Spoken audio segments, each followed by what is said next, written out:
Bienvenidos todos a la Cátedra Ernesto Tirado Restrepo 2025. Bueno, algunas personas todavía están esperando afuera, pero vamos a ir comenzando. Vivimos un momento en el que los museos, el patrimonio y la memoria son objeto de profundas revisiones por sus orígenes y por las funciones que desempeñan hoy las instituciones. Con la Cátedra Ernesto Tirado Restrepo 2025, desde el Museo Nacional de Colombia, queremos abrir un espacio de reflexión y diálogo sobre prácticas museológicas decoloniales. Nos proponemos repensar junto a gestoras, artistas, académicas, comunidades y movimientos sociales, el papel que cumplen las instituciones culturales en Latinoamérica, en el Caribe y en otras regiones del mundo, y cómo podemos imaginar alternativas que transformen los museos y cuestionen las narrativas heredadas de la tradición eurocéntrica. Partimos del reconocimiento de que los museos no son espacios neutrales, su historia, sus bienes culturales y sus discursos han estado atravesados por procesos de jerarquización, racismo, extractivismo y exclusión que han configurado las relaciones con los territorios, los cuerpos y los saberes de los pueblos históricamente subalternizados. Por eso en esta cátedra nos proponemos analizar las genealogías críticas del museo, experiencias de restitución, de repatriación, de rematriación y prácticas curatoriales que reescriben las memorias desde otras epistemologías, junto con experiencias colectivas que plantean nuevas formas de concebir las museologías en clave de justicia social, epistémica e histórica. Durante estas 3 jornadas nos reuniremos en conferencias, en paneles y mesas de diálogo para compartir experiencias de museologías colectivas, vivas y territoriales. Abordaremos los desafíos y debates en torno a la restitución, a la repatriación, así como la reinterpretación de bienes comunes, destacando tanto los marcos jurídicos y éticos como el reconocimiento de las demandas comunitarias de participación en su custodia y resignificación. Proponemos un espacio para el análisis, las tensiones, las posibilidades, los límites de las reparaciones históricas, desde las voces de quienes han sido objeto de expropiación y silenciamiento. Este año la cátedra pondrá en el centro la exploración de prácticas museológicas colectivas y para la vida. Analizaremos experiencias de cocreación, museos vivos y procesos de memoria comunitaria que reconfiguran la función de los museos como un laboratorio social conectado con territorios, desmontando las estructuras patriarcales y hegemónicas que aún los atraviesan. Así, este año nos preguntamos cómo podemos desde los museos contribuir a la justicia histórica, epistémica, simbólica y territorial en contextos de profunda desigualdad y diversidad. ¿Cuáles son nuestras estrategias para construir propuestas museales más justas, inclusivas y vitales? Bienvenidos y bienvenidas a la Cátedra Ernesto Tirado Restrepo 2025. Mi nombre es Paula Torrado, museóloga del proyecto Museo Afro de Colombia. Invito a mi compañero Andrés Góngora, investigador antropólogo del Museo Nacional.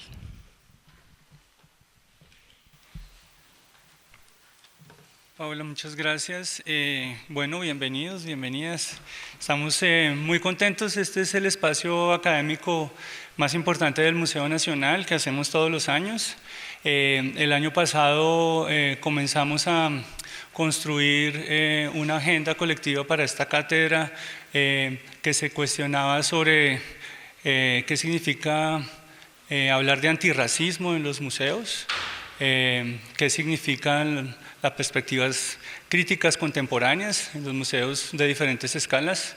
Nosotros tenemos la responsabilidad de trabajar en el Museo de la Nación, el que construye los relatos o aporta a la construcción de los relatos sobre la complejidad histórica, cultural, artística de lo que es este país.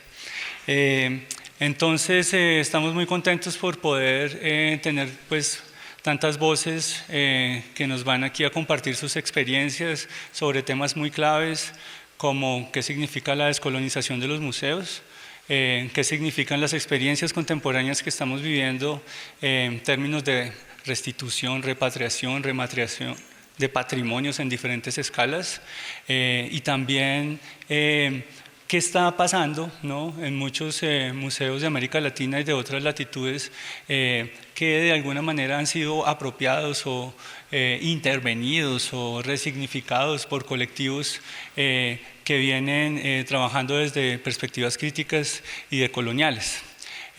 ¿Cuáles son esas narrativas y esos diálogos tan importantes que estamos abocados a seguir en los museos, pensándolos obviamente como ágoras y como lugares de reflexión y de construcción de conocimiento y sobre todo lugares abiertos, ¿no?, a la ciudadanía para pues, trabajar temas difíciles como los que estamos viviendo en este mundo contemporáneo en un ambiente seguro?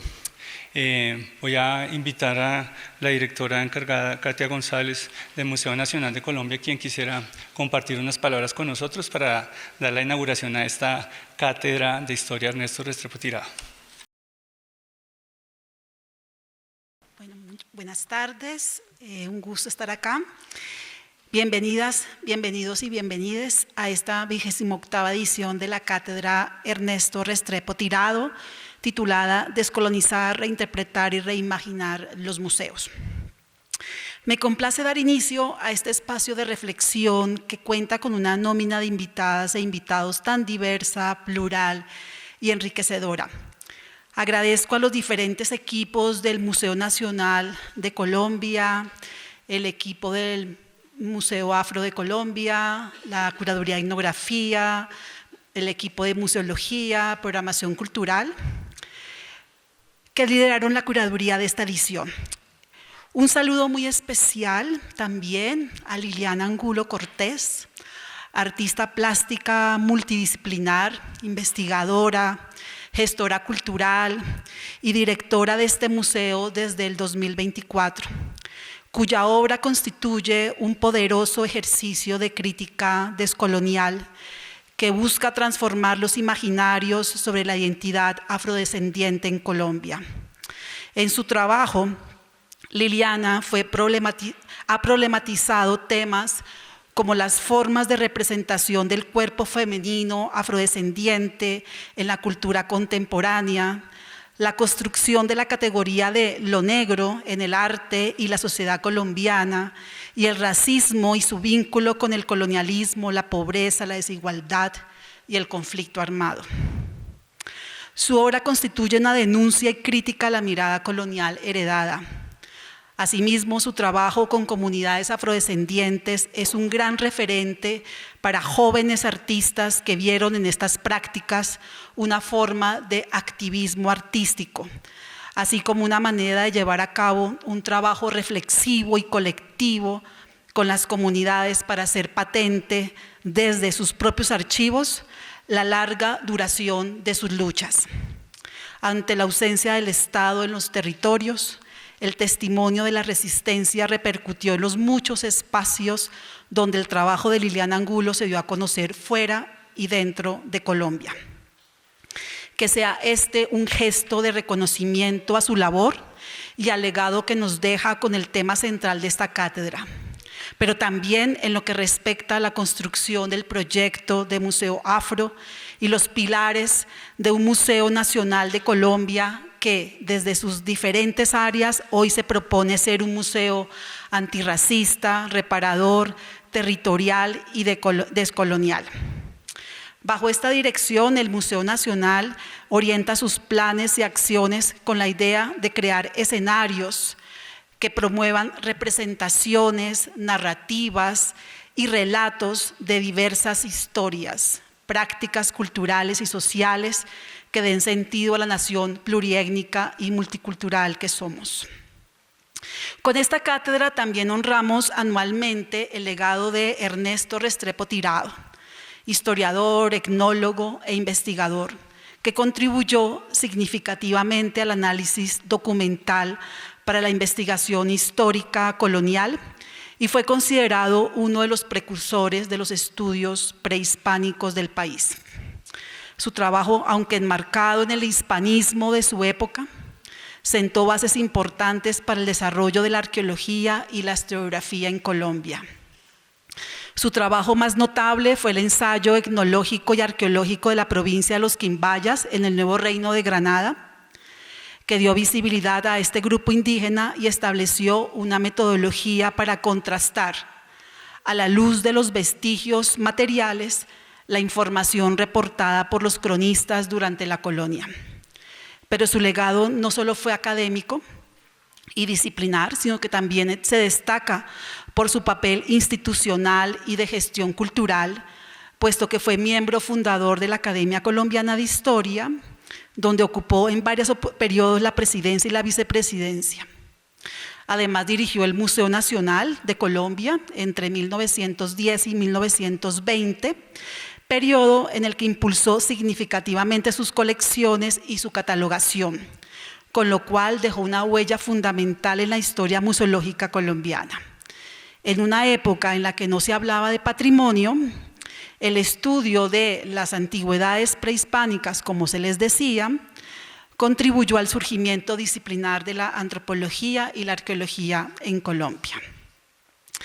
La Cátedra de Historia Ernesto Restrepo Tirado se realiza cada año desde 1996.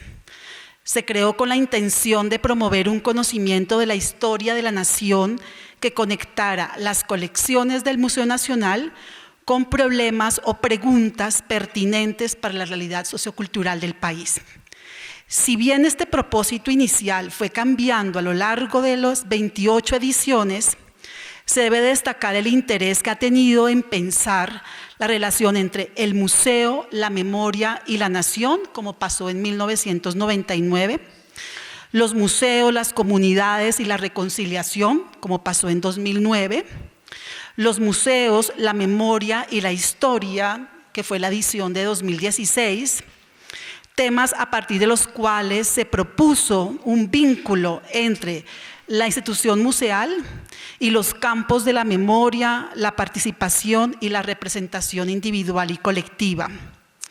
En el marco de la edición que planteó la relación entre el arte, el museo y sus historias, la del 2017, se propuso hablar sobre la concepción de lo nacional y la nación en la historia del arte y cómo aquella representación escribe y se reescribe en el museo. En el 2021, la cátedra conmemoró los 170 años de la abolición de la esclavización en Colombia, con una edición dedicada a las libertades y los sometimientos que han sufrido los pueblos afrodescendientes. La participación en estos escenarios de discusión y reflexión del equipo del proyecto Museo Afro de Colombia, que hoy se está construyendo en la ciudad de Cali, ha hecho posible que las dos últimas ediciones de la cátedra hayan estado dedicadas al antirracismo y las reparaciones étnico-raciales de los pueblos indígenas y las poblaciones negras, afrocolombianas, raizales y palenqueras, así como a la descolonización que proponen los museos. Estos encuentros han permitido un intercambio académico de saberes y perspectivas interdisciplinares que han puesto a circular en ponencias el resultado de investigaciones recientes sobre cuestiones como la descolonización de las narrativas museales o las reparaciones históricas en el seno de estas instituciones. Dichos trabajos pueden consultarse en las memorias de las distintas ediciones de la cátedra o en los videos disponibles en el canal de YouTube del Museo Nacional. De esa trayectoria han quedado reflexiones sobre las representaciones de la historia, debates acerca de cómo la disciplina ha ampliado su espectro de temas, problemas y sujetos de estudio, o bien de qué manera se han renovado perspectivas de análisis y se han abierto nuevas interpretaciones que marcan el camino de futuros trabajos académicos y políticos sobre asuntos como los que hoy nos convocan. La Cátedra de Historia ha sido una forma de llamar a académicas, escritoras, artistas, investigadoras independientes, representantes de comunidades y movimientos sociales que han puesto de relieve la necesidad de plantear nuevas narrativas públicas de nuestra historia.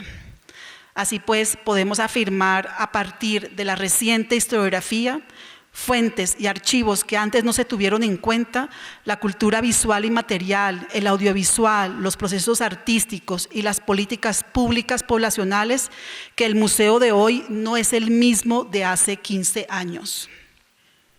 El proyecto de renovación de las salas del Museo Nacional de Colombia, así como de los 12 museos que encabeza su administración, nos muestra que los acuerdos y las confrontaciones van dándole cuerpo a lo que podría ser una gran comunidad política. La imaginación y la acción social han sido formas de enfrentar los problemas nacionales, de poner en cuestión el orden de las cosas. En el 2014 se inauguró la Sala Memoria y Nación, que hoy está en proceso de adecuación en el segundo piso del museo. Es decir, hace 11 años, hoy 11 años después, con un país que vivió la experiencia de una comisión de la verdad y que ha podido contar además con las contribuciones de muchas comunidades, así como con una nueva producción historiográfica que ha trabajado nuevas fuentes, es legítimo sostener que tenemos muchas más herramientas de comprensión del pasado reciente que tanto dolor ha traído a la sociedad colombiana.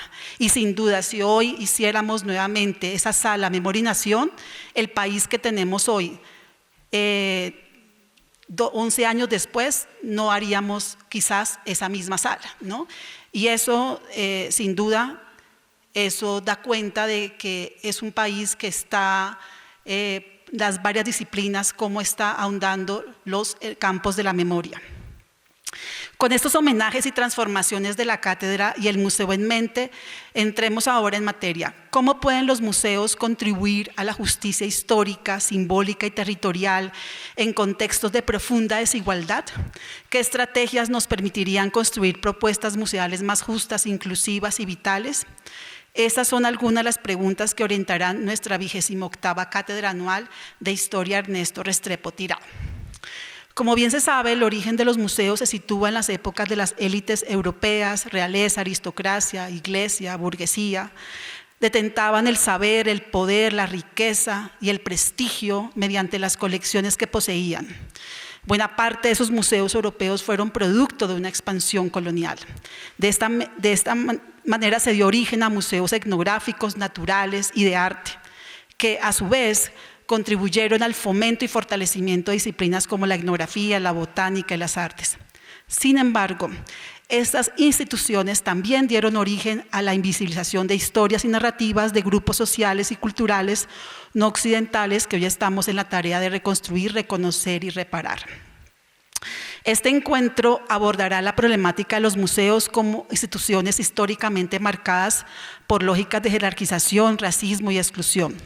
No obstante, cabe advertir que en la historia reciente vemos experiencias ejemplares sobre cómo replantean dichas lógicas, cómo el trabajo con las comunidades y las nuevas perspectivas de las áreas educativas de los museos han mostrado la importancia de la democracia y la participación sociocultural.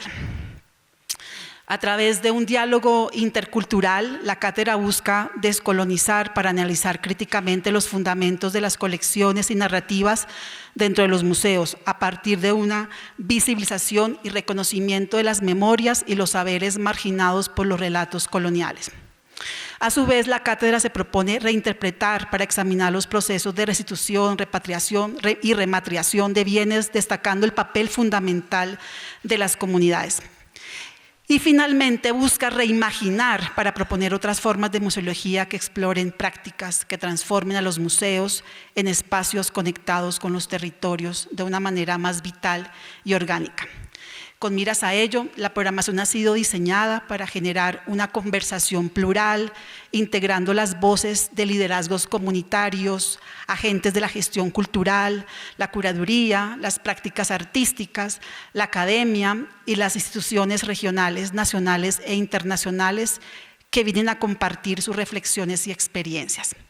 El encuentro pondrá en el centro las demandas territoriales con la participación de Carlos Andrés Ortiz Maza, líder comunitario y secretario del Museo de Arte y Memoria de Mampuján, el investigador indígena Helio Guillermo Miraña del proyecto Neva Huasco, y los artistas plásticos, gestores y educadores culturales Gerson Steven Vargas y Ramón Eduardo Lineros Picón.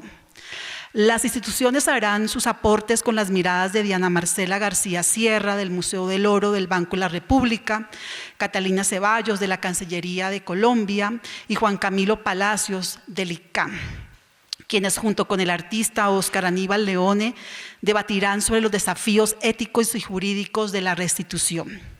Contaremos también con la presencia de Iquillos Piña Narváez, integrante del colectivo Ayu, educadora popular y referente de las prácticas cimarronas y anticoloniales en el Caribe, Daniel Rini Merriman, directora del Centro de Historia Restaurativa en el Museo Nacional de Historia Estadounidense del Instituto Smithsonian, Helio Santos Meneses Neto, curador y antropólogo, exdirector del Museo Afro del Brasil, y Pierre Lozo, politólogo que trabaja en el City College de la Universidad de Nueva York.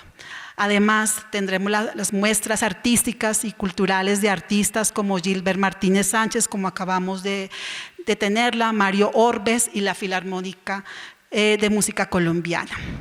Del equipo del Museo Nacional de Colombia, del proyecto Museo Afro, nos acompañan Alexa Villegas, Ochi Curiel, Natalia Angarita, Paula Torrado, Carolina Quintero, Elías Doria, Carlos Correa, Andrés Góngora, Juan Ricardo Barragán, entre muchas otras personas que hacen posible este evento y a quienes agradecemos, personalmente agradezco enormemente su esfuerzo y dedicación. Con esta nueva edición, la cátedra propone analizar críticamente los fundamentos coloniales que han configurado los museos para explorar otras maneras de concebirlos desde la justicia social, epistémica e histórica. Se trata, en últimas, de imaginar instituciones más abiertas, plurales, democráticas, conscientes de su papel en la reparación simbólica de la memoria colectiva. Sean todas, todos y todes bienvenidos.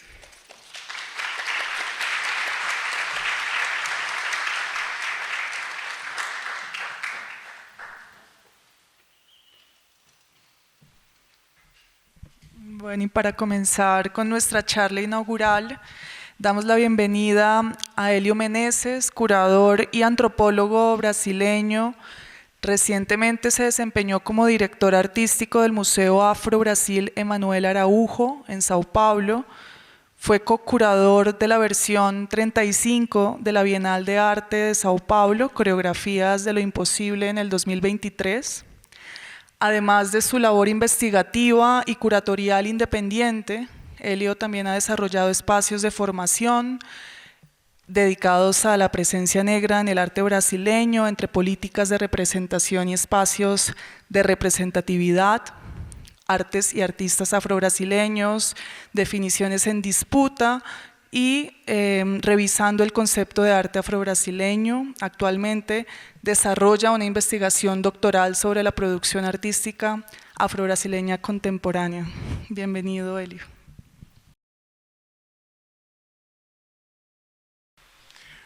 Pues les decía, ahora sí, les decía que le iba a hablar en portuñol, así que le voy a hablar muy despacito para que me entiendan. Y si alguna palabra no les cae bien, pues por favor me hacen una señal. Y buenas tardes a todas, a todos, visibles o encantadas.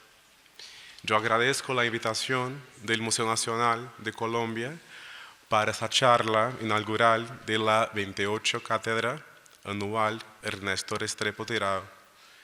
El tamaño de este desafío solo se iguala al honor de realizarlo.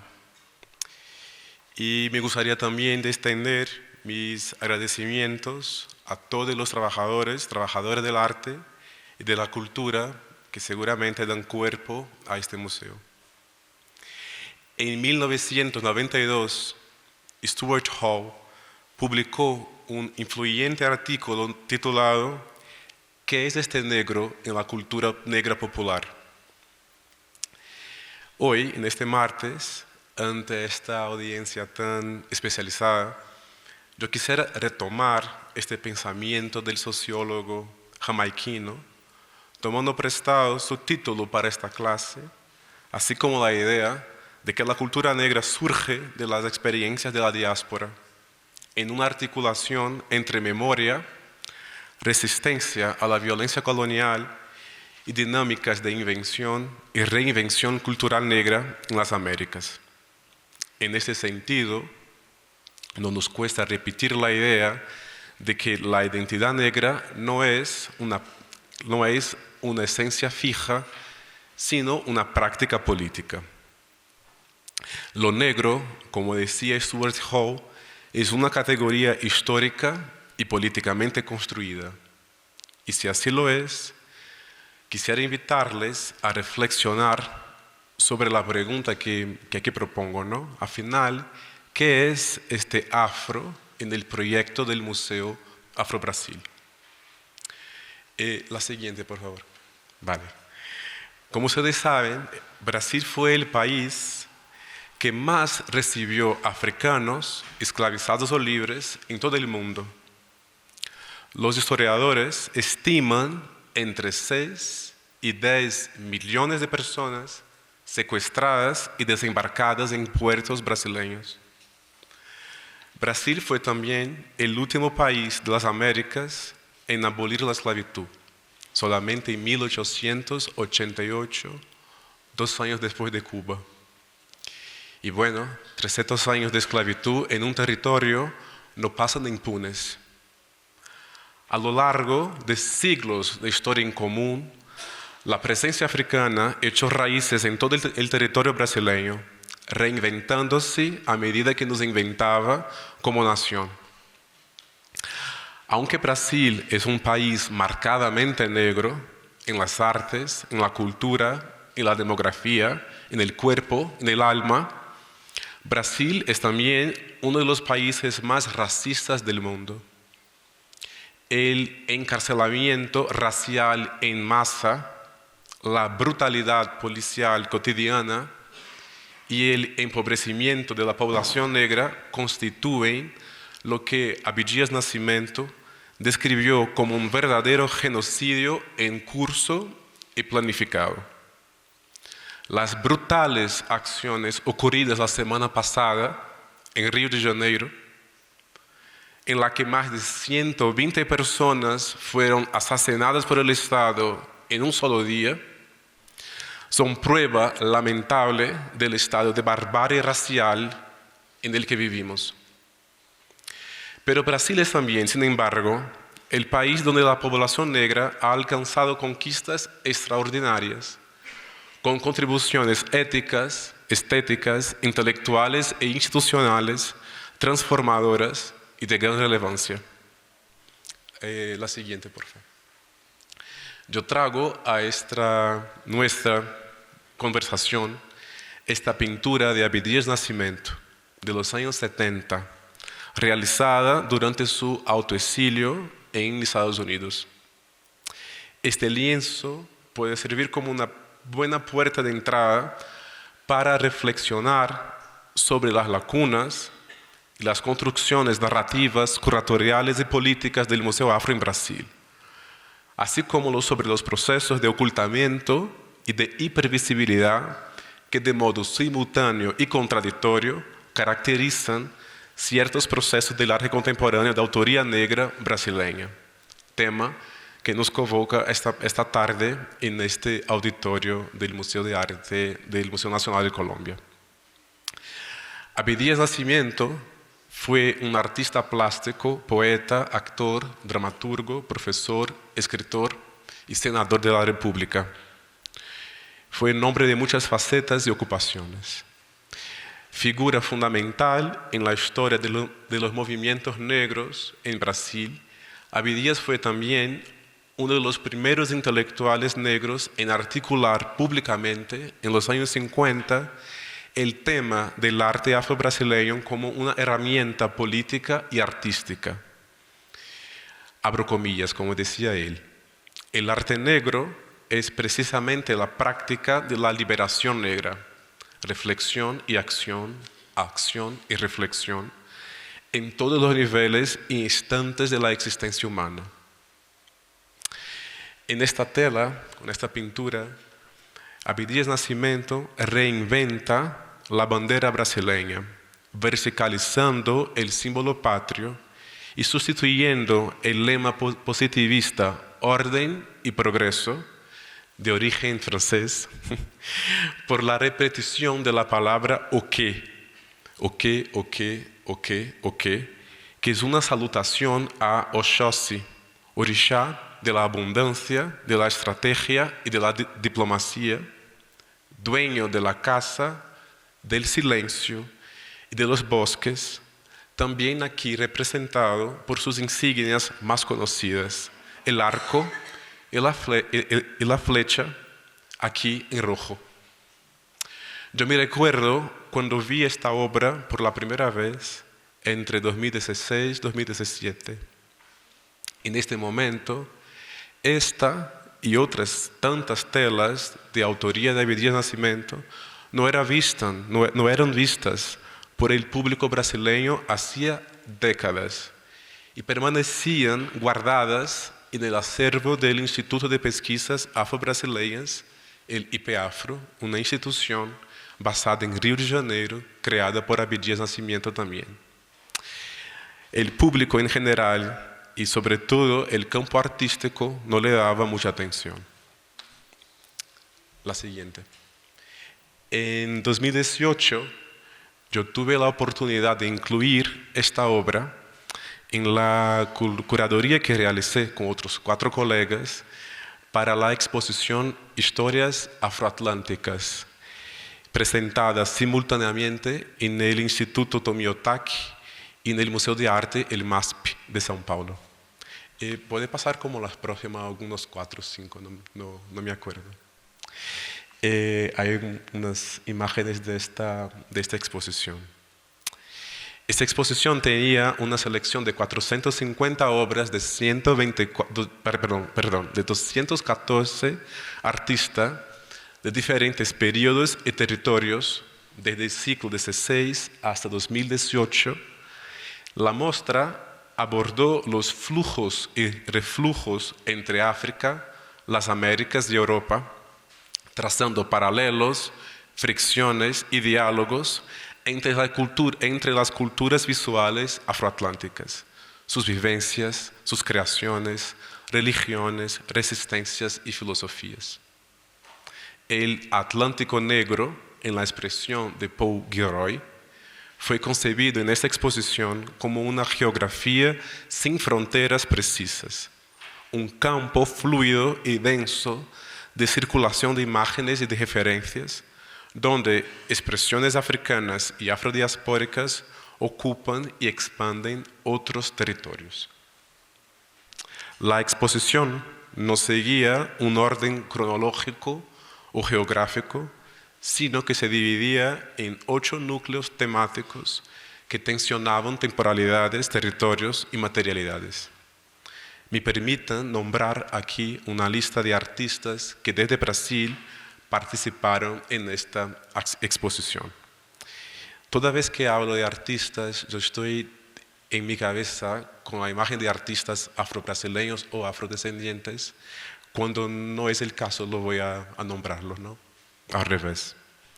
Entonces, desde Brasil participaron artistas como Abdias Nascimento, Aguinaldo Manuel dos Santos, Aline Mota, Antônio Bá, Arthur Bispo do Rosário, Bauer Sá, Bruno Battistelli, Dalton Paula, Emanuel Araújo, Eustáquio Neves, Heitor dos Prazeres, Moisés Patrício, Nádia Taquari, Rosana Paulino, Sônia Gomes y otros tantos. La diversidad, ¿puede pasar un poquito más? Creo que hay otras más, sí. Son todas esas obras que estaban en esta... ¿Puede retroceder? No, un poco antes, ahora sí. La diversidad formal y semántica de sus producciones y sus distintas trayectorias de vida y de creación dejan clara la imposibilidad de reducir este conjunto de artistas a una narrativa única. No existe el arte negro. Existen sí múltiples artistas negros y negras cuyas investigaciones estéticas recorren caminos imprevisibles. Como bien dijo Frantz Fanon, no hay negro, hay negros. Es pues en la clave de la multiplicidad y la diversidad de prácticas y deseos artísticos que este campo del arte afrodiaspórico, quiero creer, se desarrolla. Esta multiplicidad de artistas que yo aquí nombraba puso en el año de 2018, puso de inmediato en debate la propia narrativa que el Museo Afro-Brasil evocaba entonces. Mientras el museo apostaba por una narrativa progresiva, con fuerte enfoque etnográfico y bastante centrada en una idea difusa de brasilidad entendida como mestizaje. Las obras de esta exposición y de otras tantas, reunidas ahí en conjunto, hacían explícito que no hay un tema, un motivo o una técnica sola que unifique las artes negras. Son múltiples, por definición, no obedecen a precondiciones ni a mapas políticos. A la inversa, un examen más detenido de nuestras prácticas históricas revela que las fronteras nacionales, Brasil, Colombia, Cuba, Ecuador, no guardan relación con los límites de los flujos culturales, artísticos, culinarios, afectivos, religiosos, éticos y estéticos afroatlánticos y americanos. Para utilizar aquí un concepto de Lélia González, una pensadora afro-brasilera muy importante para estas reflexiones. Es claro que existen sí cuestiones de orden nacional que interesan más a un artista que a otro, pero definitivamente esta no es la regla. Incluso este lienzo de Abdias Nascimento, evidentemente relacionado con Brasil, establece esa relación a partir de referencias religiosas y lingüísticas de origen africano, reinsertando a Brasil en el eje afroatlántico de producción epistemológica, artística y cultural. El hecho de que un artista como Abdias Nascimento nunca haya integrado al acervo del Museo Afro-Brasil, únicamente porque su fundador mantenía antiguas desavenencias personales con el artista, revela los límites que el propio museo impuso a su narrativa. Después de aquella exposición, no tardó para que la obra de Abdias se transformara en una suerte de bandera oficiosa del país, reapareciendo en portadas de libros, camisetas, ahora sí puede pasar, en cajos alegóricos, como decimos en el carnaval, escenografías de carnaval, manifestaciones sociales, etcétera, etcétera. En la época no podría haber previsto este movimiento previsto este movimiento en aquel momento, pero sabía que estaba ante un símbolo potente, una síntesis visual de otro Brasil, de un Afro-Brasil, que veía en las artes un medio expresivo, ético, estético, político y filosófico de gran relevancia. Quisiera también ahora invitarles a retroceder algunas décadas para revisitar algunos aportes teóricos, curatoriales y museales a lo largo del siglo XX que guiaron la construcción del Museo Afro-Brasil, desde su fundación en 2004 hasta el periodo en que tuve el honor de actuar como su director artístico, concluido el pasado junio. Mi historia, puede pasar la próxima, por favor. Mi historia comienza con una investigación científica, académica, sobre el Museo Afro-Brasil, que pronto devino una tesis de maestría y un proyecto doctoral. En determinado pasaje del libro que se llama O Genocídio do Negro Brasileiro, de 1978, Abdias Nascimento escribió, abro comillas, hablar de la identidad negra en una universidad del país es lo mismo que provocar todas las iras del infierno y constituye un difícil desafío para los escasos universitarios afrobrasileños.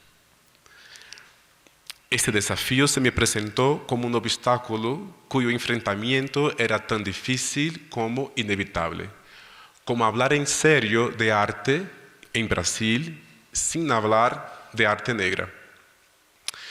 Cuando yo inicié mis investigaciones sobre el tema, me interesaba plantear preguntas sobre qué se entiende de arte afrobrasileño en contexto crítico y expositivo. Me interesaba pensar las circunstancias que involucran artistas, instituciones y objetos reunidos bajo el paraguas de la expresión arte negro, así como la propia noción de arte y historia ahí embutidas.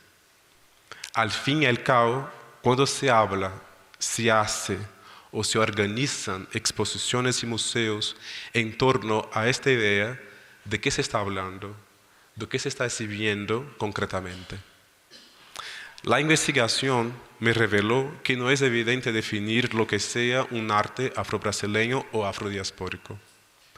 Artistas, curadores, críticos y diletantes han recurrido a distintos criterios de clasificación y de uso, a veces con base en el fenotipo del productor o productora, pautado en el origen del artista, por la presencia de la reproducción de facturas y de modos de hacer tradicionales africanos, a veces todavía por el contenido de las obras en general ligado a modelos formales o a temas de negritud y africanidad, independiente de los autores o intérpretes.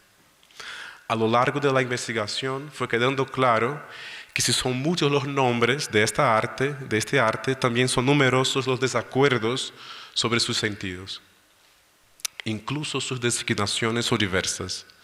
Arte negro, afrodescendiente, negro, preto, diaspórico, afroorientado, de matriz africana, cuando no la llaman simplemente de naif o de popular.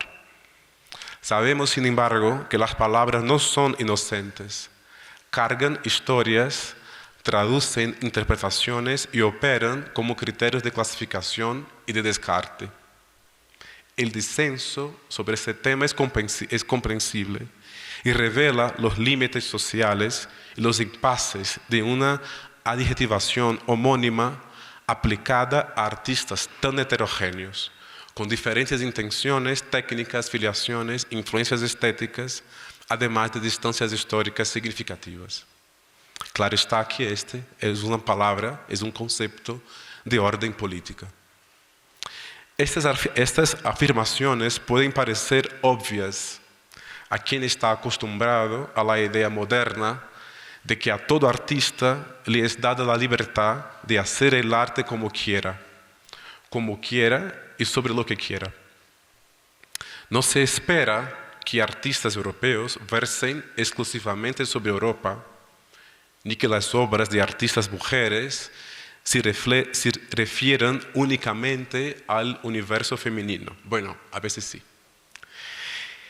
Cuando se trata de artistas negros o negras, afrodescendientes de África o de fuera de ella, sin embargo, frecuentemente nos topamos con la búsqueda por parte de curadores, diletantes, críticos, historiadores del arte, etc., la búsqueda por señales de africanismos o de negritud explícitos en sus obras. ¿Hayan sus autores optado por este camino o no? ¿Qué lugar entonces en la crítica, en las exposiciones, los museos y también en el mercado de arte se da para la inserción de artistas negros cuyas obras no dialogan necesariamente con esta temática y se adentran por otras elecciones? En paralelo al acervo crítico y teórico, o a las obras y artísticas icónicos que suelen definir rasgos prosódicos, temáticos y materiales de una escuela o de un estilo, yo sostengo que una historia posible de lo que pasó a entenderse como arte afro-brasileño se hizo y se hace en las exposiciones y museos dedicados a este tipo de producción. Las exposiciones enuncian historias, traducen narrativas a partir del arreglo de piezas e imágenes en un espacio dado, recreando discursos poderosos desde lo que exhiben y también desde lo que no exhiben.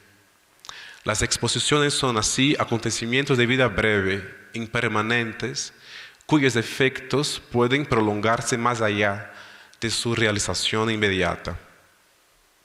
Sabemos también que exposiciones y museos con sus criterios de selección son no solo espacios de exhibición, sino productores de discurso sobre el arte y fuentes poderosas para establecer nombres, obras y artistas como característicos de cierto tipo de producción y de generación, incluso ahí en el mercado de arte también. En nuestro caso, el Museo Afro-Brasil ha sido una institución fundamental para consolidar las concepciones de arte afro-brasileño. Antes del museo, es necesario señalar las iniciativas, por ejemplo, de Abdias Nascimento otra vez, que en los años 50 construyó el Museo de Arte Negro. Fue la primera iniciativa museológica del país, abro comillas, destinada a la producción del arte del negro y del arte de otros pueblos por él influidos, como un proceso de integración étnica y estética. Este proyecto de Abdias, sin embargo, encontró barreras sucesivas para su realización y el museo nunca llegó a tener una sede propia. Los 18 años que separaron su concepción de la primera exposición de su acervo, una muestra organizada en el año de 1968 en el Museo de la Imagen y del Sonido en Río, resultan un síntoma fuerte de la dificultad brasileña de crear, en aquel contexto de represión política y social, un espacio destinado al arte negro en Brasil. La siguiente, por favor. Otro proyecto museal dedicado al arte afro-brasileño solo lograría visibilidad y realización en el periodo de distinción del régimen militar, en Salvador de Bahía. Fundado en 1974, el Museo Afro-Brasileño de Bahía fue fruto de una cooperación entre el Estado, la universidad y las embajadas de países africanos. El momento era propicio y reunía condiciones distintas de las enfrentadas por Abdias en los años 50, casi 20, 30 años antes. Pero también ahí, en este caso, la institución padeció dificultades muy semejantes. Más de 8 años separaron su fundación de su apertura efectiva y el museo, que iba a ocupar un edificio entero, pasó a ocupar solamente una chiquita sala. En los últimos 40 años, sin embargo, desde la redemocratización política en Brasil, se han montado en el país numerosas muestras que tematizan el tema afro y también algunas en el exterior. La siguiente, por favor. También, ese es del Museo Afro de Salvador. Como la siguiente también. Algunas imágenes de ahí. Y la próxima. Esas son fotografías de los años 80. En 1988, bajo el paraguas del centenario de la abolición de la esclavitud en Brasil, se realizaron diversos eventos, en gran parte promovidos por agencias gubernamentales. Por otro lado, fue también este año el año de una fuerte denuncia de la farsa de la abolición por parte de los movimientos negros de Brasil, que alentados por la fecha redonda, se reorganizaban en nuevas frentes de acción y de militancia también en el campo del arte. Se convocaron marchas, debates y protestas, colocando en la agenda política de aquel año simbólico los temas indeseables que las conmemoraciones oficiales buscaban desviar. La siguiente también. Estas son fotografías importantes de este movimiento ante conmemoración del centenario de la abolición que han sido promovidos por los movimientos negros de Brasil. En el contexto de estos eventos, conmemoraciones y dilemas, también se organizó en el mismo año de 1988, la siguiente, una importante exposición que se llamaba La Mano Afro-Brasileña, que por primera vez en el país reunió una gran muestra compuesta solo por obras de artistas afro-brasileños, con curaduría de Manuel Araújo y de Carlos Eugênio Marcondes Moura. Aquella exposición en 1988 sería el puntapié de una serie de proyectos curatoriales de Manuel Araújo que culminarían en 2004 en la creación del Museo Afro-Brasil. Eso es como casi 20 años de un proceso muy lento de exposiciones, otras exposiciones, publicaciones, para llegar a un proceso de construcción del Museo Afro-Brasil. El Museo Afro-Brasil es una especie de vivero, yo quiero creer así, formativo de toda una generación de profesionales del arte en Brasil, artistas, curadores, educadores, críticos, que actuaron primero en el museo antes de proyectarse al mundo. Es imposible pensar la escena artística contemporánea brasileña sin las contribuciones de esta institución museal. Manuel Araújo es la figura central de esta historia. Él fue artista, curador, coleccionista, investigador, político y director de importantes instituciones como el Museo de Arte de Bahía, la Pinacoteca de São Paulo y, por supuesto, el Museo Afro-Brasil. Autor de exposiciones icónicas. ¿Puede pasar una más? Sí, son imágenes de esta exposición también. Creo que hay otra. Este ya es el museo, puede poner ahí. Autor de exposiciones icónicas que transformaron narrativas sobre el arte de Brasil con impactos y resonancias globales, el trabajo de Manuel Araújo hizo que Brasil se percibiera más africano. Reconectó las artes llamadas populares con el arte contemporáneo y llevó los terreiros de candomblé al centro del museo. Todo eso por la primera vez. El museo, originalmente organizado en 6 núcleos expositivos, se estructura como una muestra horizontal, sin divisiones de salas, sin paredes. Estos 6 núcleos son las próximas, por favor. La próxima. Estas son algunas imágenes también del acervo del museo. Aquí dice como más de 8.000 obras, pero en realidad hicimos a fines del año pasado el primer inventario de la historia del museo en 20 años de existencia y descubrimos ahí 13.000 obras. Hay como un déficit de 5.000 que no están todavía catalogadas.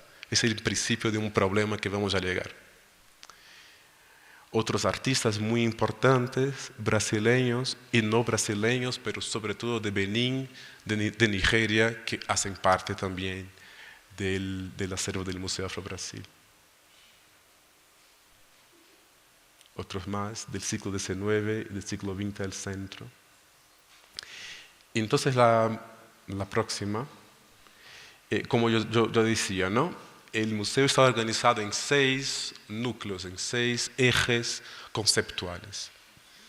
África, diversidad y permanencia, trabajo y esclavitud, las religiones afro-brasileñas, el sagrado y el profano, historia y memoria, y al final una parte dedicada a las artes plásticas que se llama justamente la mano afro-brasileña, ¿no?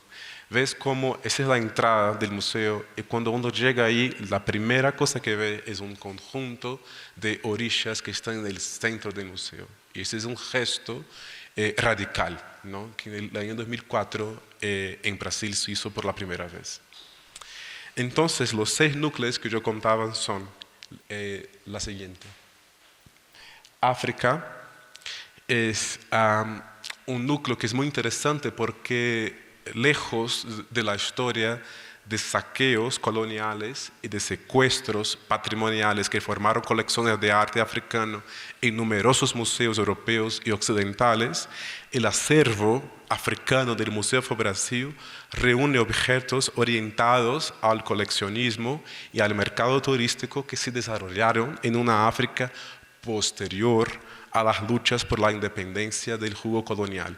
Este es un punto muy interesante desde mi punto de vista, porque en 2004, cuando el museo empezó, mucha gente decía que esas eran piezas de calidad menor, porque no eran las piezas originales que están en el British Museum, en el Louvre, en los museos coloniales europeos. Pero la idea, y esto es muy lindo de ver como 20 años después, estas mismas piezas fueron las responsables por introducir en Brasil los estudios académicos sobre arte tradicional africano. O sea, para que un brasileño pueda ver una obra de arte tradicional africano y no tenga que irse a Francia o a Europa o otras partes para ver estas piezas. O sea, es una acción decolonial de principio, ¿no? Que está ahí desde el principio reconociendo una arte imitativa de las piezas tradicionales como parte de un arte importante africano. El otro núcleo que se llama trabajo y esclavitud es un núcleo que resalta los saberes y las tecnologías traídos por los africanos esclavizados en el ámbito del trabajo, tanto en el entorno rural como en el urbano. El conocimiento africano fue determinante para el desarrollo de los ciclos económicos. Además de pinturas, grabados y esculturas que retratan parte de esas contribuciones, el público ahí puede apreciar documentos y otros objetos ligados al mundo del trabajo, como trapiches, moldes para la fabricación del azúcar y herramientas de carpinteros y herreros. Algo importante que se puede decir también sobre esta configuración. Puedes ver que la manera como la esclavitud es tematizada no es a partir de la tortura y de la violencia, sino a partir de la tecnología que han creado los propios africanos en el desarrollo de los ciclos económicos en cada parte de Brasil. O sea, para el ciclo de la mineración han sido traídos africanos que ya conocían las técnicas de mineración en África. Lo mismo para el azúcar, lo mismo para los otros bienes que han sido producidos ahí. Esa es también una narrativa, ¿no? Una manera que el museo encontró de hablar de la esclavitud sin traer el tema de la tortura como la primera escena, lo que en general vemos en casi todos los museos afro que están ahí en el mundo, ¿no? El siguiente está dedicado a las religiones afro-brasileñas. ¿Puede pasar, por favor, una más? Gracias. Este núcleo consagrado a religiones y cultos brasileños de matriz africana. Están ahí como cosmovisiones y mitologías que subrayan por medio de rica iconografía, con destaque para el panteón de santos, orishas y otras entidades cultuadas en Brasil. En el espacio del núcleo se exhiben vestimentas de gungun y de orishas, instrumentos musicales, además de pinturas, grabados, esculturas, instalaciones y fotografías históricas, etnográficas como contemporáneas. El próximo, también está ahí la siguiente, es un núcleo que está como una derivación de la parte de religiones y está dedicado a las fiestas. Aquí se representan festividades celebradas en Brasil, ligadas a lo sagrado y realizadas en el espacio festivo de la calle. Muchas fiestas populares, como la congada, el carnaval y el maracatú, remiten al periodo colonial y eran espacios de sociabilidad aprovechados por africanos para celebrar sus tradiciones y mantener sus identidades culturales. Así, en diversas fiestas brasileñas es posible encontrar instrumentos de origen africano y símbolos relacionados con antiguos reinos del continente, materializados en máscaras, banderas, vestimentas, etc. El próximo es el núcleo dedicado a la historia y a la memoria de personalidades negras que destacaron en diversas áreas del conocimiento desde el periodo colonial hasta la actualidad. Fotografías y documentos exaltan la trayectoria de escritores y escritoras como Carolina Maria de Jesus, de los ingenieros de la familia Rebouças y de Teodoro Sampaio, importante geógrafo y arquitecto negro también de Brasil, de fines del siglo XIX. El próximo, al final, por fin, es el núcleo de artes plásticas que exhibe obras que atraviesan distintos periodos del arte en Brasil, del barroco, del rococó, del siglo XIX y del arte académica, así como el arte popular, moderna y contemporánea, todos de origen y de autoría negra. Entre los artistas expuestos se destacan artistas como Estevão Silva, del siglo XIX, y artistas contemporáneos como Rubem Valentim, Rosana Paulino, Mestre Didi y otros. Esta es la escultura negra que está ahí, que se llama Baobá. Es la única pieza que Emanuel Araújo dejó en el museo como artista. Él tenía esta actitud de, cuando era director, no poner a sus piezas artísticas en las propias exposiciones, ¿no? Lo que era un gesto muy ético, pero hoy día es una pena que el museo que lleva su nombre tiene tan solamente una sola pieza, una linda pieza, ¿no? Ahí. Bueno, además de la exposición de larga duración del museo, en las más de 300 exposiciones temporales organizadas por el Museo Afro-Brasil a lo largo de sus 20 años, es posible identificar algunos recortes temáticos y elecciones curatoriales que evidencian diálogos importantes para comprender las culturas afro-brasileñas. Se destacan en este contexto las conexiones con países como Benín y Nigeria, pero no con otros países de África. Vamos a hablar de eso un poco más. Reforzando los lazos históricos, estéticos y espirituales entre Brasil y parte del continente africano. Otro eje recurrente es la relación entre los estados de Bahía y Pernambuco, estados en el nordeste de Brasil cuyas historias y expresiones culturales profundamente entrelazadas los convierten en referencias fundamentales para la presencia negra y la agencia negra en la historia brasileña. Estas elecciones curatoriales del museo, claro está, privilegian las relaciones entre una parte de África occidental y una parte de Brasil, el nordeste, dejando de lado otros territorios y pueblos africanos determinantes también en la formación cultural de Brasil y sube representando diversos universos culturales afro-brasileños como Minas Gerais, la Amazonía Negra y los múltiples procesos afroindígenas en curso en el Brasil que no encuentran morada en el museo. En el corto periodo en que estuve al frente del museo, me correspondió repensar estas elecciones, revisarlas y ampliarlas, abriendo diálogo con la sociedad brasileña e internacional interesadas, trayéndole al museo una contemporaneidad artística e historiográfica negra que se ha desarrollado con impresionante velocidad y calidad en los últimos 20 años en Brasil, pero también en otras partes del mundo. Gracias. Uno de los desafíos de esta empresa consistía en afrontar el sentido de qué es, al final, un acervo negro. ¿Qué tipo de material y de pensamiento conceptual lo constituye? Se trata de acervos temáticos sobre lo negro, de objetos acerca de lo negro, o antes, estamos delante de acervos provenientes de la cultura material, artística, política, intelectual y estética de autorías negras.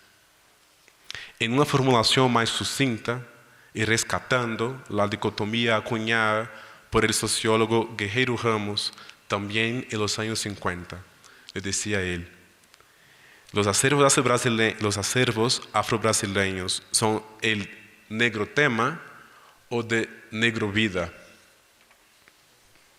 Desde esta perspectiva de negro vida surge también la cuestión. Cuando hablamos de museos y de acervos presentes en museos y exposiciones afro, ¿de qué tipo de sensibilidad y de qué tipo de artefactos y obras estamos hablando? Yo al inicio, puede pasar la próxima por favor, nos pusimos a cuestionar la exhibición ostensible en el museo de una serie de objetos de tortura del periodo de esclavitud y de las llamadas imágenes de control coloniales. ¿Qué hacer con objetos que nos fueron legados por vías y motivos diversos y que parecen ajenos a la concepción de negro vida, la vida negra multiforme, y que por lo tanto son impertinentes a espacios de acervos afro-brasileños? ¿Cómo lidiar con acervos insensibles al dolor del trauma colectivo? La pregunta de la historiadora afroestadounidense Saidiya Hartman, ¿cómo hablar de la violencia sin reescenificarla?, era un mantra y una pregunta muy importante. Las próximas, por favor. En este sentido, realizamos una serie de transformaciones en la exposición de larga duración del museo, alterando sus narrativas expográficas y ampliando su acervo con la adquisición de nuevas piezas. Se impuso la necesidad de revisar el paradigma de la casa grande de la senzala. También ha sido fundamental retirar de circulación parte de los numerosos grilletes, gargalleras y cadenas de metal, además de los guantes y el látigo personales de la princesa Isabel, una esclavista, miembro de la corte imperial brasileña, que firmó la ley de la abolición de la esclavitud en ausencia del emperador, su padre, en 1888. La princesa se adjudicó el crédito por la lucha de miles de africanos y afrobrasileños por el fin del cautiverio, y de modo muy poco comprensible, el Museo Afro-Brasil repetía este rezo colonial en su propia exposición. Estos cambios buscaron un equilibrio delicado entre el legado expográfico único del museo, la necesidad de accesibilidad, la circulación de luz y de aire en el espacio, así como la recuperación de rasgos originales del edificio diseñado por Oscar Niemeyer en 1954. Una serie de otras exposiciones fueron creadas en este tiempo que estuvimos ahí.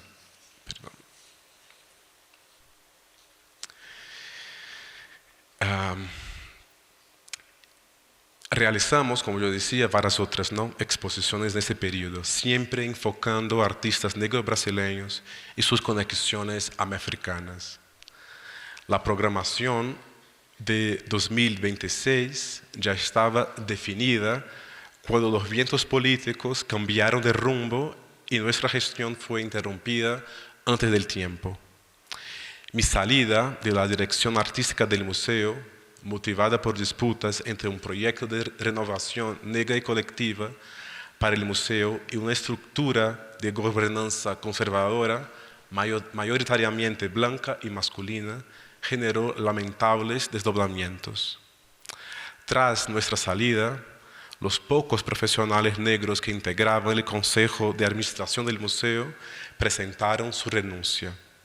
Y todos los artistas que preparaban exposiciones y donaciones de obra al museo también se retiraron. patrocinadores, inversores y alianzas institucionales internacionales se interrumpieron. La triste situación actual por la cual pasa el Museo Afro-Brasil evidencia que este rico acervo corre riesgos bajo crisis cíclicas de gestión. Ojalá las 2 décadas de contribuciones y contradicciones del Museo Afro-Brasil sirvan de ejemplo y contraejemplo para los demás museos afro en el mundo, incluidos aquellos como el Museo Afro de Colombia en pleno proceso de construcción. Aprender de sus aciertos y evitar repetir sus errores es un camino fértil y fundamental. Escuchar a las comunidades negras, los movimientos intelectuales negros, a las lideranzas y artistas negros sobre todo, es una tarea constante, sin fin, que todo museo afro debe realizar sob pena de desactualizarse y apartarse de sus misiones y valores. En especial en este momento histórico, cuando las artes y artistas negros comienzan a ocupar un lugar central en la dinámica del arte contemporáneo y de las instituciones. Y aquí termino. ¿Qué momento es esto? Por cierto, en el que la producción de artistas negros, históricamente escamoteada por instituciones, curadores y críticos de arte, empieza a encontrar terreno y ganar visibilidad en establecimientos de prestigio y en exposiciones más numerosas. ¿Qué momento es este en el que asistimos a una multiplicidad de artistas, curadores y muestras más plurales en un soplo de oxigenación de un modelo todavía muy marcadamente blanco, masculino y eurocentrado? ¿En qué medida el contexto de musealización del arte afro, ampliando sus circuitos de visibilidad, incide en los significados y efectos que las obras curatoriales pueden suscitar? ¿Cómo crear desde la práctica curatorial, más allá y a pesar de los intereses de un capitalismo cultural, estrategias de redistribución y de fortalecimiento de investigaciones artísticas autónomas? Sabemos que la diáspora no ocurrió en un día, como escribió James Baldwin. En una sociedad estructuralmente racista como la brasileña y también con sus particularidades la colombiana, estas cuestiones aparentemente extraartísticas son en realidad puntos centrales del debate en el arte contemporáneo. Y yo espero también en el debate sobre la descolonización y la posibilidad de reimaginar nuestros museos. Muito obrigado.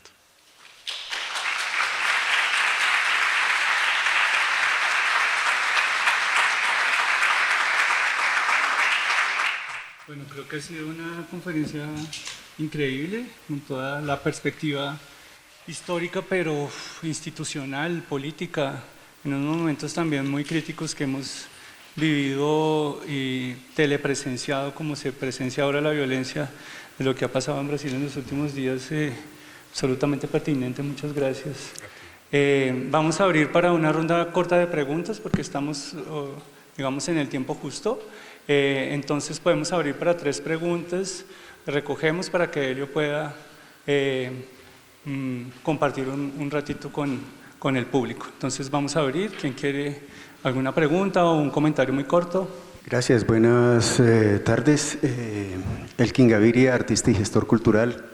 A mí me causa mucha gracia realmente escuchar que el marco teórico ideológico, esa ideología del enfoque diferencial, justamente viene de pensadores y teóricos europeos o norteamericanos, y que a veces no somos conscientes que en realidad lo que están creando es una alienación de la identidad del pueblo americano, que es ante todo mestiza.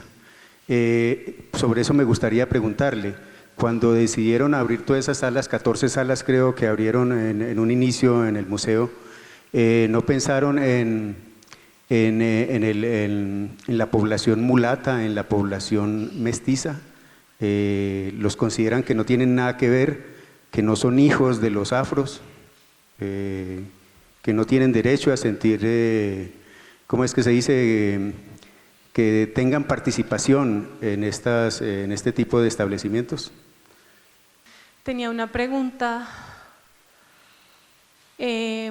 sobre lo que nos comentaste con respecto a la representación del tema de esclavitud y trabajo y toda esta apuesta por no partir desde las imágenes de violencia, de dolor, sino desde otro punto de vista. Y a mí ahí me surge una pregunta sobre cómo hacer eso, como dices tú, sensiblemente, ¿no? Cómo hacer eso sin romantizar tampoco esa dolorosa historia.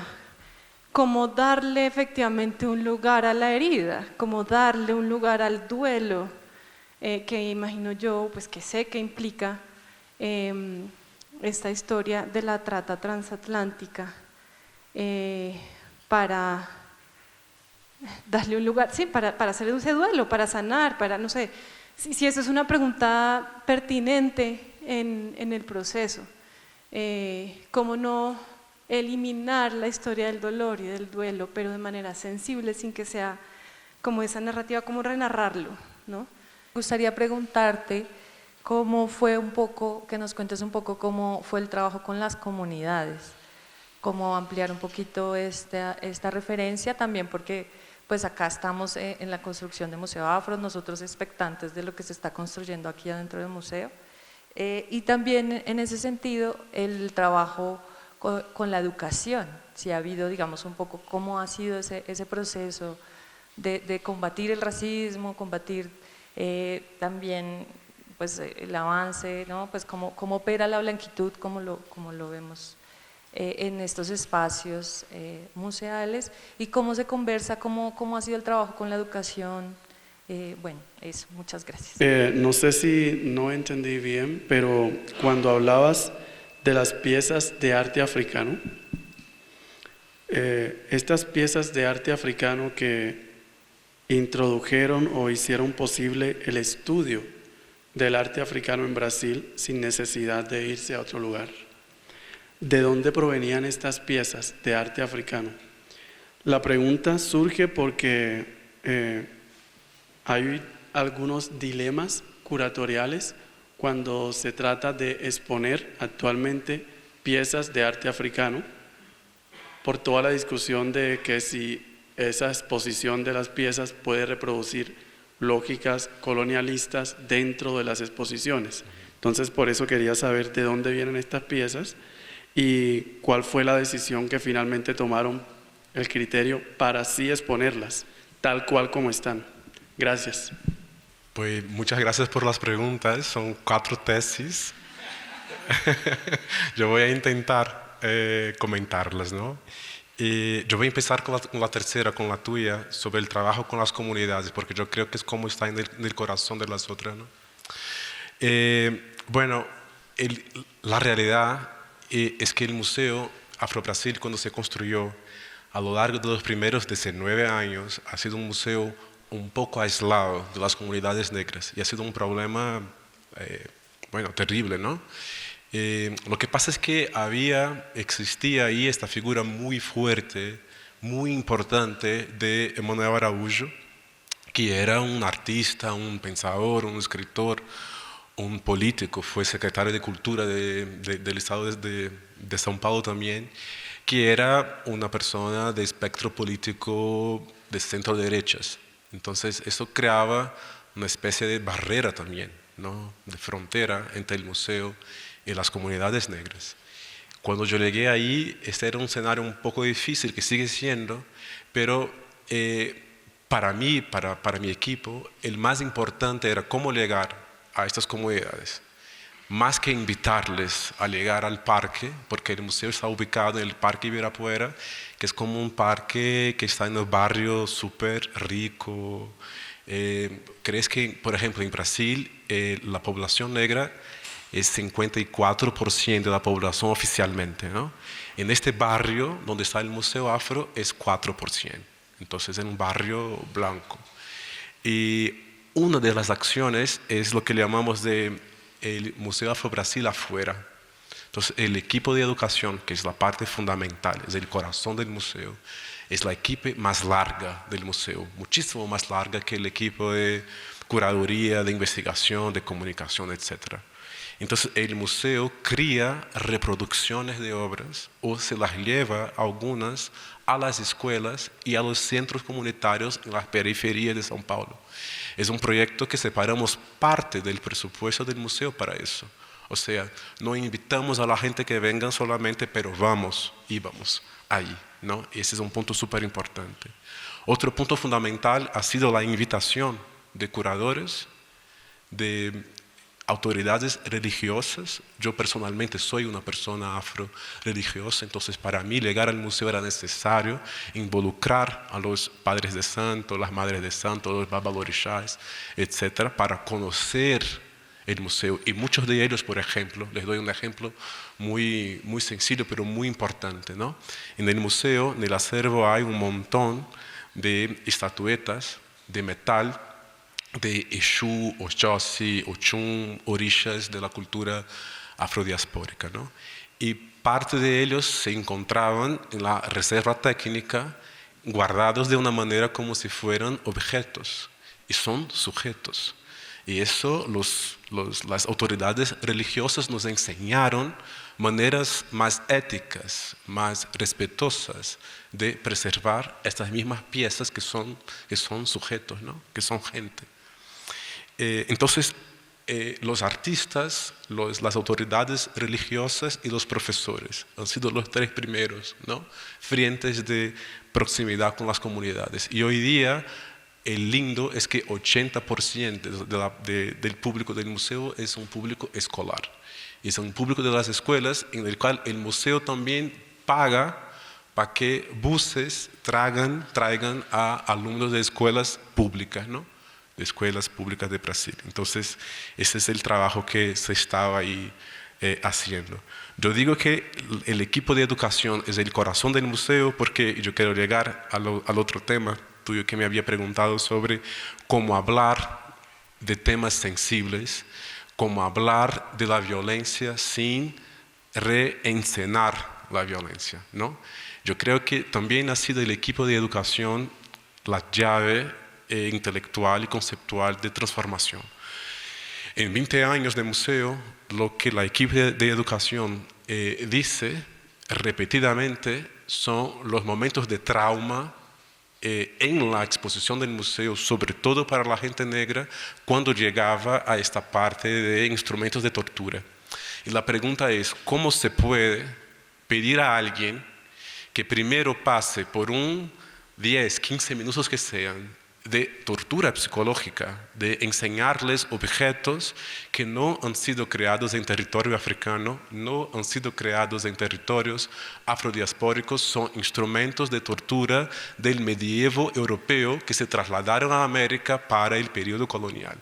Quizás tenga más que ver con un museo de design europeo, no sé, historia eurocolonial, qué sé yo, pero el Museo Afro-Brasil, ¿qué tiene que ver? ¿No? Entonces, lo que pasaba, sobre todo con los niños de las escuelas, eran situaciones muy racistas, de, por ejemplo, decir, mira, en la figura que está ahí pasando por una situación de tortura, un esclavizado, se parece a ti. Es tu padre, es tu madre, con los niños negros. Eso creaba sensaciones y que al final se veía como la gente negra salía de una experiencia un poco pesada del museo, ¿no? Y luego se decía, mira, después de eso, vamos a ver las lindas obras de los artistas. Nadie tiene estómago más.